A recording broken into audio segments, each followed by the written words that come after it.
3, 0, 5, 2, 7 অঙ্কগুলো দ্বারা গঠিত বৃহত্তম সংখ্যা 4 এবং 5 দ্বারা বিভাজ্য কিনা তা নির্ণয় করো।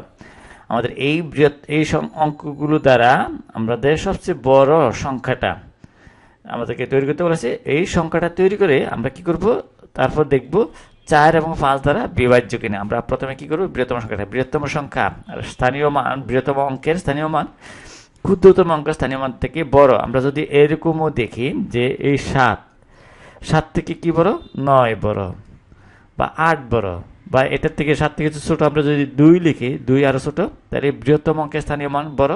বা আমরা যদি 1 লিখি এভাবে, তাহলে এই 21 থেকে আবার 71 বড়, 71 থেকে এই 91 বড়, তাহলে বৃহত্তম অঙ্কের স্থানীয় মান সবচেয়ে বড়। তাহলে আমরা যদি বৃহত্তম অঙ্কের স্থানীয় মান যদি বড় হয় ছোট অঙ্কের স্থানীয় মান থেকে, তাহলে সবচেয়ে বড় অঙ্কটা প্রথমে রাখবো। তাহলে আমরা সবচেয়ে বড় অঙ্ক কত, 3, 0, 5, 2, 7, এর মধ্যে হচ্ছে আমাদের এই 7। তাহলে 7 আমরা লিখলাম, 7 হচ্ছে সবচেয়ে বড়।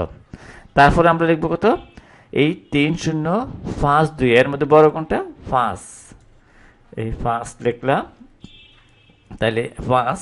তারপর হচ্ছে 3, 0, 2, এই তিনটার মধ্যে বড় কোনটা, এই 3 লিখলাম। তারপরে বড় কোনটা, এই 0 আর 2 এর মধ্যে এই 2। তারপর হচ্ছে আমাদের এই 0 আর একটি মতো থাকে, বাকিটা আমরা লিখে ফেললাম। তাহলে এই সিকোয়েন্সে, এই অর্ডারে যদি আমরা বৃহত্তম অঙ্ক থেকে ক্ষুদ্রতম অঙ্ক থেকে এইভাবে সাজিয়ে লিখি, তাহলে কি হবে, বৃহত্তম অঙ্কটা তৈরি হবে। তাহলে সুতরাং আমরা লিখতে পারি বৃহত্তম সংখ্যাটা হবে এই বৃহত্তম সংখ্যা সমান কত, তাহলে এই 7, 5, 3, 2, 0। তাহলে এই সংখ্যাটা হবে কত, 75,320। এখন আমরা দেখব এই সংখ্যাটা 4 এবং 5 দ্বারা বিভাজ্য হয় কিনা। আমরা প্রথমে 4 দ্বারা দেখব। এই 4 দ্বারা যদি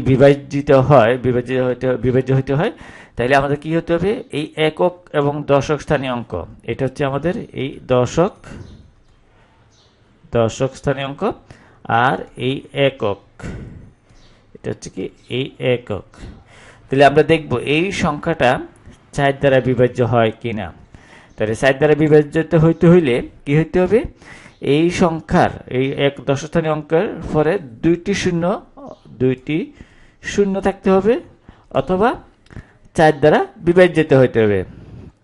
এই 20কে যদি 20, এই দুটি অঙ্ক যে দ্বারা যেটা করতে হয় 20, এই 20 শেষ দুটি অঙ্ক মিলে যে সংখ্যাটা করতে হয়, এই সংখ্যাটি কি হতে হবে, 4 দ্বারা নিঃশেষে বিভাজ্য হতে হবে। তাইলে কি বলবো, এই সংখ্যাটা নিঃশেষে বিভাজ্য হবে 4 দ্বারা। তাহলে অথবা 2টি শূন্য থাকলে, তাহলে আমরা যদি দেখি এই 20 ভাগ যদি দেখি কত, 4 সমান আসে কত, এই 4 5 20, কোনো বাকশেষ থাকতেছে না।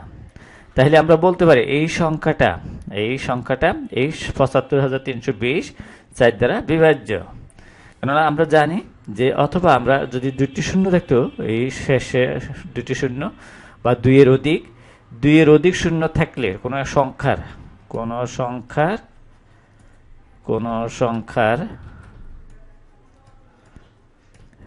শেষে কি থাকে, শেষে বা সংখ্যার শেষে 2 এর অধিক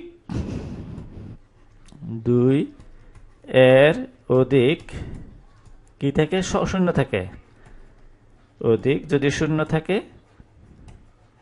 তাহলে কি হবে, নিঃশেষে 4 দ্বারা বিভাজ্য হবে। শূন্য থাকে, তাহলে কি হবে, 4 দ্বারা বিভাজ্য হবে। অথবা এই সংখ্যাটি যদি 4 দ্বারা বিভাজ্য হয়, তাহলে আমরা বলতে পারি বিভাজ্য হবে। তাহলে যেহেতু এই সংখ্যাটির শেষে কত, 20, এই 20 4 দ্বারা বিভাজ্য, তাহলে আমরা বলতে পারি সংখ্যাটি, এই বৃহত্তম সংখ্যাটি 75,320 4 দ্বারা বিভাজ্য। তাহলে সুতরাং আমরা বলতে পারি এই 75,320 এই সংখ্যাটি 4 দ্বারা বিভাজ্য।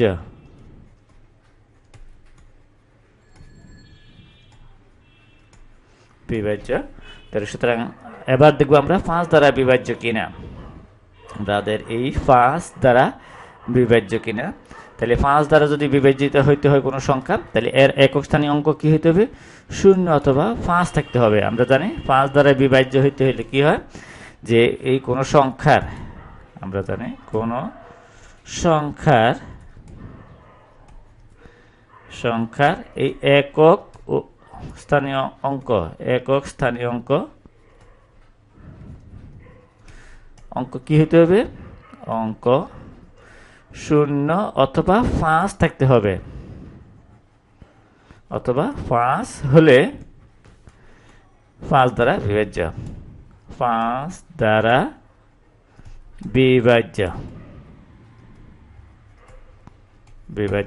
তাহলে সুতরাং আমাদের যে সংখ্যাটা হচ্ছে কি ৭৫,৩২০। তাহলে সুতরাং এই ৭৫,৩২০ এই সংখ্যাটার একক স্থানীয় অঙ্ক কত? এই 0। এই 0 যদি থাকে, আমরা বলেছি যদি 0 থাকে অথবা 5 থাকে একক স্থানীয় অঙ্ক, এটা হচ্ছে আমাদের এই একক, তাহলে একক স্থানীয় অঙ্ক, যদি একক স্থানীয় অঙ্ক কি হয়, কোনো সংখ্যার একক স্থানীয় অঙ্ক যদি 0 অথবা 5 থাকে তাহলে 5 দ্বারা বিভাজ্য হবে। তাহলে একটা সংখ্যাটা আমরা বলতে পারি, সুতরাং এই ৭৫,৩২০ 5 দ্বারা এই সংখ্যাটি 5 দ্বারা বিভাজ্য। আমাদেরকে 5 দ্বারা বিভাজ্য কিনা বলতে বলেছে, তাহলে বিভাজ্য। তাহলে এটাই আমাদের অ্যান্সার।